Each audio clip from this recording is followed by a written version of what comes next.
Good morning. I'm Collin Roberts, your 2022 Valedictorian. It's an honor to be here, and I want to start by expressing my thanks to Mr. Beamer, Mr. Milford, Mr. Cave, Mr. Lowe, and all the upper school faculty for their guidance.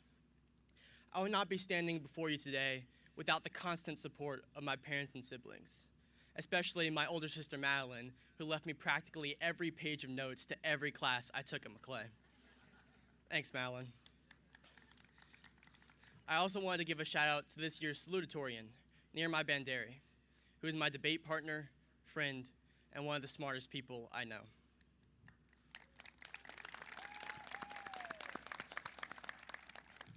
Okay, now for story time.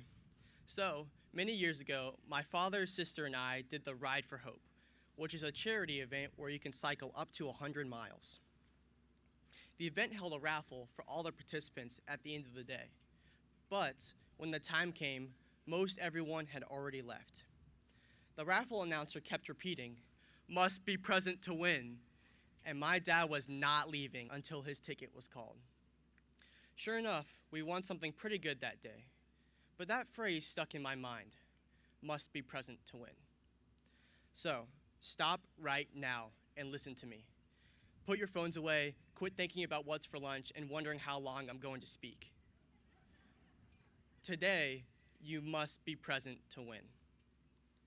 Why does this statement matter?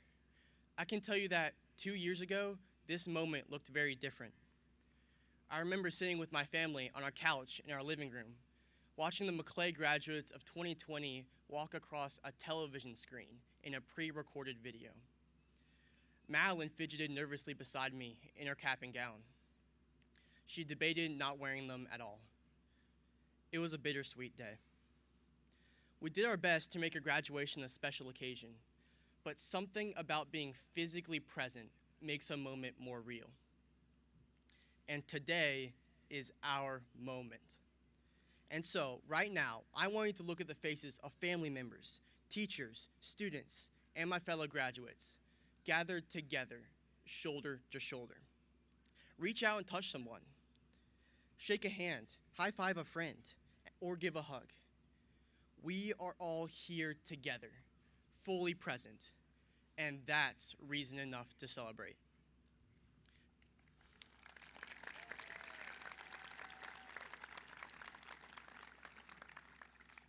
Because you must be present to win. I found that very phrase describes my high school experience, and maybe it describes yours too. I've learned we must be present in the most complete sense to truly feel alive. Within the stresses of social media, political polarization, and a global pandemic, it's easy to get lost in a swirl of stress and isolation. But by taking up the daily goal of being fully present, I've discovered amazing lifelong relationships with students and faculty alike. I believe our active presence with people we value creates memories that are valued long past high school. For instance, were you there that day when Dr. Fitzpatrick put on the Charlie Brown holiday soundtrack and taught us to dance? I never realized I could have fun in a history class until then. How about grabbing a pool noodle sword in Latin and raiding the other language classes, just for the fun of it? Even Julius Caesar would agree you must be present to win. And who can forget the paper airplane competition in physics? I bet some of those are probably still on the Webster roof.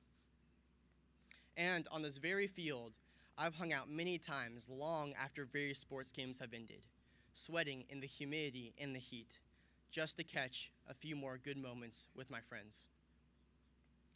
While there have been great times, there also have been hard times, but I'm grateful I was present for both. I vividly remember a stressful day when Dr. Day pulled me aside after class to ask me how I was doing, not for any other reason than he cared about me. I can't forget the first day without Dr. Burke, when I saw Mr. Norman walking around the courtyard, comforting upset kids, including myself. He set aside his own emotions to be present that day, and I remember how we were all there for each other. So, a lot of us are leaving this place to go to schools all over the country. There will be people you meet who are totally different than you, who didn't grow up at Maclay, don't drink sweet tea, have never eaten Chick-fil-A minis, haven't made a midnight run to Waffle House, and will not have graduated on a football field in mid-May. Maybe they won't believe the same things politically as you. Maybe they'll look a little different than you. But your future won't be all it is meant to be without you putting your phone down, looking someone in the eye, starting the conversation, and taking this piece of advice. You must be present to win. Thank you.